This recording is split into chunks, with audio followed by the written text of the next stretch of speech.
से बिहार को गरीब नजर से देखा जा रहा है और यहाँ के लोगों को इस तरह से देखता है कि यहाँ में सब मजदूर है, यहाँ पे सब गरीब है, यहाँ का सब लोग बेवकूफ है। और अदर राज्य के लोग बिहार को बिहारी कह करके गाली समझता है और बिहारी कहना एक गाली के बराबर वो लोग समझता है। बाजबता हम ये बात को बाद में बात करें, लेकिन अभी इसी बिहारी और बेवकूफ लोगों का फायदा उठा रहा है इलेक्शन कमीशन। इलेक्शन कमीशन हमारे बिहार के गरीब लोगों और लाचार लोगों, दलित लोगों, मुसलमानों को और जो जो यहाँ पे न्यूनतम वर्ग में रह रहे हैं उन सबों को परेशान कर रहा है। और वो परेशानी का एक नियम लाया है SIR, यानी कि स्पेशल इंटेंसिव रिवीजन। आइए जानते हैं इस वीडियो में स्पेशल इंटेंसिव रिवीजन होता क्या है और ये से क्या फायदा होगा इलेक्शन कमीशन को, और ये करने से बिहार के लोगों को कितना नुकसान है और कितना फायदा है। आइए समझते हैं इस पूरे वीडियो में। इलेक्शन कमीशन बिहार के लोगों के ऊपर SIR स्पेशल इंटेंसिव रिवीजन इस तरह से कर रहा है जैसे कि मानो कि किसी इलाका में बहुत ज्यादा चोरी हो रहा है और किसी बेगुनाह को उठा लिया और वो पुलिस ले जा करके उस शख्स से ये बात पूछ रहा है कि तुम्हारे इलाका में बहुत ज्यादा चोरी हो रहा है, तुम ये बात साबित करो कि तुम चोर नहीं हो। क्योंकि इसी तरह इलेक्शन कमीशन कर रहा है। गलती हुआ 2003 के बाद से शरणार्थी आया बिहार में बांग्लादेशी घुसा, वो अप्लाई किया वोटर कार्ड के लिए और इशू तुम करवाए, तो आम आदमी क्यों परेशान होगा तुम्हारे लिए? तुम अपना गलती ना मान करके तुम आम लोगों को परेशान करोगे। SIR ये इलेक्शन कमीशन के द्वारा 7वां महीना 2025 से शुरू किया गया है और ये बताया जा रहा है कि 2003 में जो भी लोग वोट दिए हैं उसका लिस्ट जारी कर रहा है और जारी करने के बाद बिहार के गरीब मजदूरों को ये बात कहा जा रहा है, स्पेशल पूरे बिहार के लोगों को ही कहा जा रहा है कि तुम ऐसा आइडेंटिटी लाओ अपने लिए जो कि ये साबित करो कि तुम बिहारी हो या फिर इंडियन हो, और तीसरा वर्ड कह सकते हैं कि तुम नागरिक हो। अगर 2003 से पहले का तुम्हारे पास कोई डॉक्यूमेंट नहीं है या फिर वोटर लिस्ट में नाम नहीं आया है तो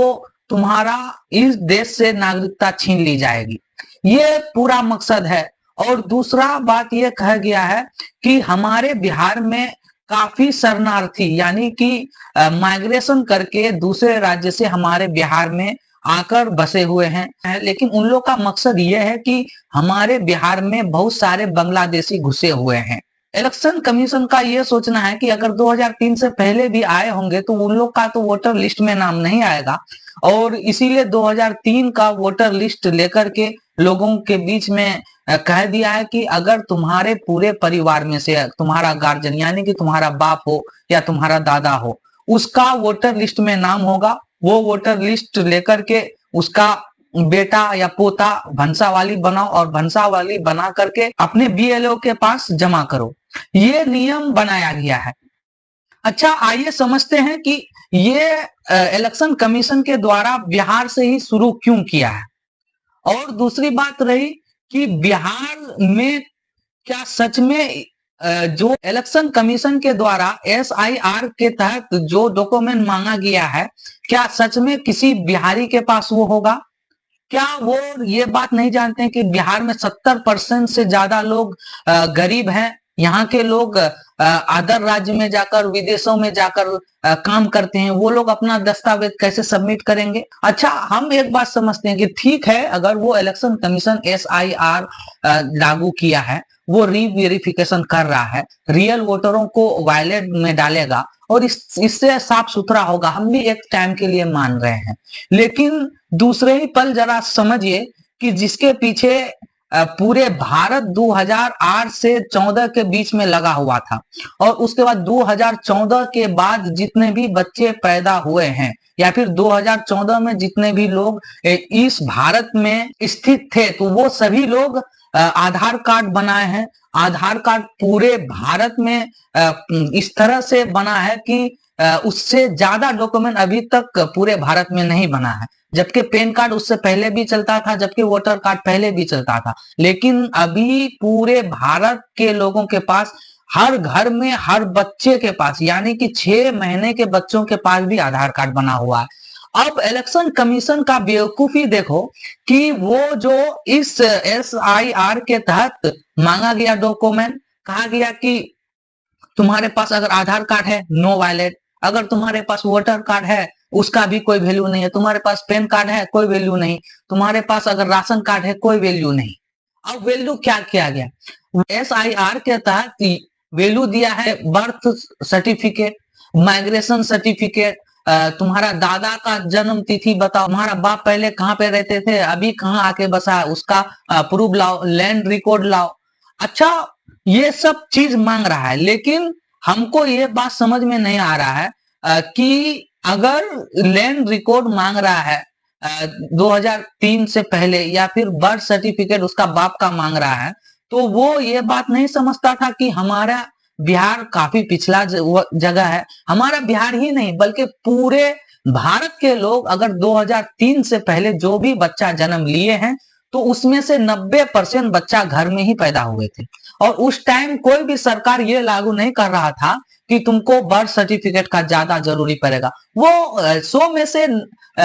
एक लोग बना लेता होगा जो हॉस्पिटल में पैदा होता, या फिर ऐसे ही आइडेंटिटी के लिए, लेकिन लोगों को जरूरी नहीं था, इस वजह से लोग बर्थ सर्टिफिकेट नहीं बनाया। लेकिन अभी उसी को स्पेशल मान के चल रहा है। और दूसरी बात कि आधार कार्ड का कोई वैल्यू नहीं, ये क्या रीजन है, अभी कहीं पे भी जाओ, ट्रेन का टिकट बनाओ आधार कार्ड, खाता खोलो आधार कार्ड, रुपया निकालो आधार कार्ड, अगर तुम किसी होटल में ठहर रहे हो आधार कार्ड, अगर तुम कहीं पे जमीन ले रहे हो आधार कार्ड, यानी कि अब 99% जो जितना भी काम हो रहा है वो आधार कार्ड से हो रहा है। लेकिन ये बेवकूफी हम देख रहे हैं हमारे भारत में कि भारत में आधार कार्ड को इस नजर से हम देख रहे हैं कि अभी जिस तरह से उसका वैल्यू दिया है कि आधार कार्ड जब तक बीजेपी है उसका वैल्यू है, जब बीजेपी चला जाएगा उसका वैल्यू खत्म हो जाएगा। यानी कि इंडिया के अंदर ही वो कार्ड है, और वो कार्ड में साफ साफ लिखा हुआ है कि ये तुम्हारे नागरिकता को नहीं दर्शाता है, बल्कि ये तुम्हारे लिए एक प्रूफ है कि तुम इससे थोड़ा मोड़ा कोई काम कर सकते हो। अच्छा, नागरिकता के लिए हमारे देश में था वोटर ID कार्ड, अभी पूरे भारत में जितने भी व्यक्ति उपलब्ध है जिंदा हैं, वो